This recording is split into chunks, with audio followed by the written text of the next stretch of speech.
Yeah. Welcome. YouTube, what up? Welcome to another edition of Wrestling with Watts. I'm your host, Watts, and we're going to talk about another one. We got another heater today. The United States, hold on. The Women's United States Championship has officially been announced, and it will be property of the SmackDown brand, from what I'm gathering so far. And you already know that the Women's Intercontinental Championship is not too far behind. But this video is strictly based off of the Women's United States Championship because Nick Aldis announced it on this past Friday Night SmackDown. I'm looking forward to it. This is exciting because not only is SmackDown going to 3 hours for Friday night come January, but that's a lot of slot to fill when you really think about it. So the fact that they're allowing a women's mid card division to be a part of the main roster, along with the NXT Women's North American Championship, that's a part of the NXT developmental brand, and you obviously know that without question that Women's Intercontinental Championship is coming to Raw. I'm super excited for it because this opens the door for the women superstars that we don't normally get to see wrestle on a regular basis or we're not necessarily familiar with.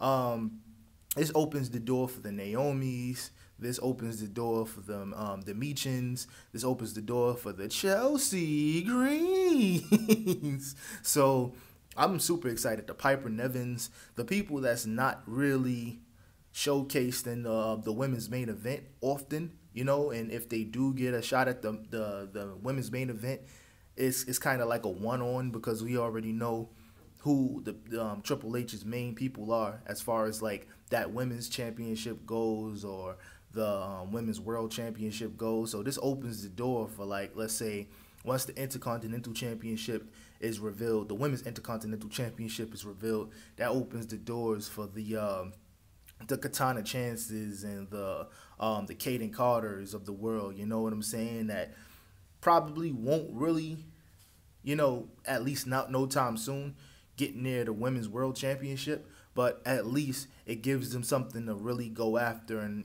fight for and stake their claim because these mid card championships is literally stepping stones to the world championships. So if you can prove yourself as a mid card champion, then you can 100% make the money and go the distance and stuff like that in regard to the world championships because I'm happy about it because the truth is, as much as we like certain people, not everybody can be world champion. Not everybody's gonna have that main event spot.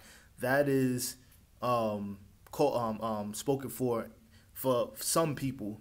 Some people, they just have it, and those are the ones that the powers that be is going to push to the moon, even if it takes forever to really get them over. Like guys like Triple H, Tony Khan, the Vince McMahon's, they already usually have their favorites of who they want to step into the light and go to the next level.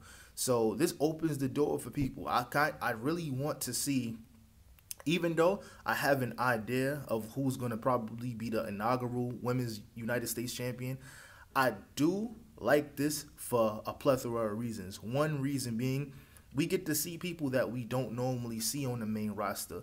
Like, let's say, Blair Davenport.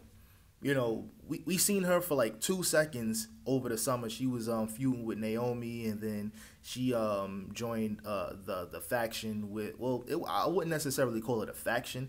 It was more of like a short term alliance with Alba Fire and Isla Dawn. I don't know why I always forget her name. Like, I don't know why, but yeah, that opens the door for those guys that really are good, but they aren't necessarily household names that were homegrown from NXT that people know about. So, or a B Fab. I've been hearing things from Natalia that she's been in the dungeon and she's been going hard. So I really want to see what comes of that because we've only probably seen B Fab in like 2 or 3 matches. One in which was against, I think, Elektra Lopez in NXT, and I'll just leave it at that.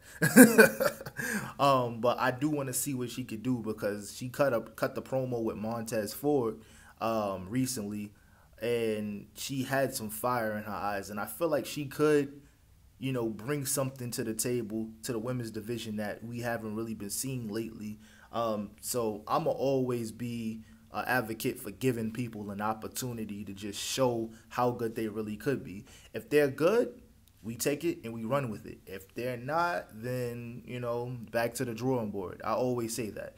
So with that being said, personally, I think the first person that should win that championship, real spill, or at least it should come down to these two women. It should obviously come down to Chelsea Green and Michin. Those two final spots, if they do like a little tournament or something like that, it should 100% be reserved for them too. Because I feel like Chelsea Green is over and she's really good, but I don't think that people know how good she really is. Like, she used to be in Lucha Underground fighting men along with Io Sky / Io Shirai, you know what I'm saying? So she should 100% be able to stake her claim for the inaugural Women's United States Champion. And on the other hand, I would say Michin, Mia Yim, also has a great argument for being the first Women's United States Champion because she's been grinding in NXT for years before she got to the main roster. She got to the main roster.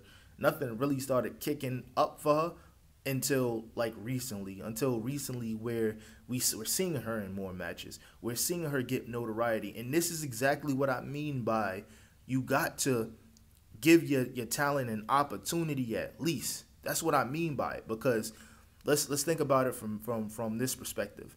We knew who, wrestling purists already knew who Mia Yim was from her TNA days and her independent days, and they used to talk about she used to be like a super high flyer, and then after she was I think she hurt her leg, and she had to, revert to more of a technical, even though she still busts out like high flying moves every now and again, she had to revert to more of a technical prowess in the ring versus like just top rope moves and stuff like that. But she killed it in NXT, the original NXT.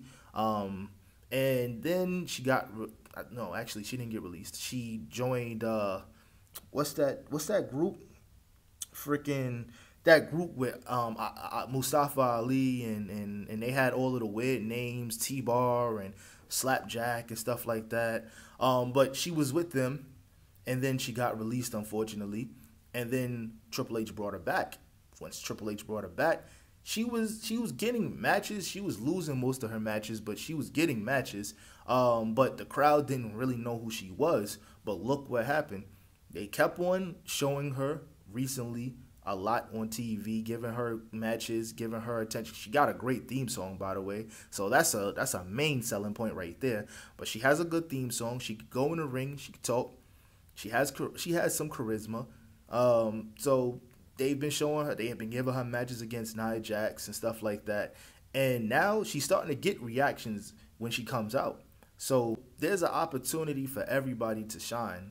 They just need these opportunities. To me, I would give it's more of a sink or swim type thing. Not everybody's gonna get that opportunity, but I feel like everybody that signs a WWE contract is somewhat at least owed a shot. I know that there's so many people and you gotta make yourself famous, etc. But everybody that signs that contract should at least get an opportunity to show what they can do. So it would be a true success story. Mia Yim never won a championship in the WWE. I want to see it, but I also want to see Chelsea Green get it too. So I'm conflicted, but whoever gets it certainly deserves it. But let me know what you guys think in the comments. I'm super excited for this because it's like night and day compared to 15 years ago. Women's division, it was called Divas, all of that stuff, So I'm, for one, really happy for it. But let me know what you guys think in the comments. Like and subscribe if you're new to this and you like what you hear, like what you see. First and last time listeners, I appreciate you guys too because you had to click the video in order to, engage. But people who have been here since the beginning, I super appreciate y'all. Keep on being here with me. Obviously, I'm gonna keep on putting out quality content, and it's gonna get better as we go. But I'm out. Peace.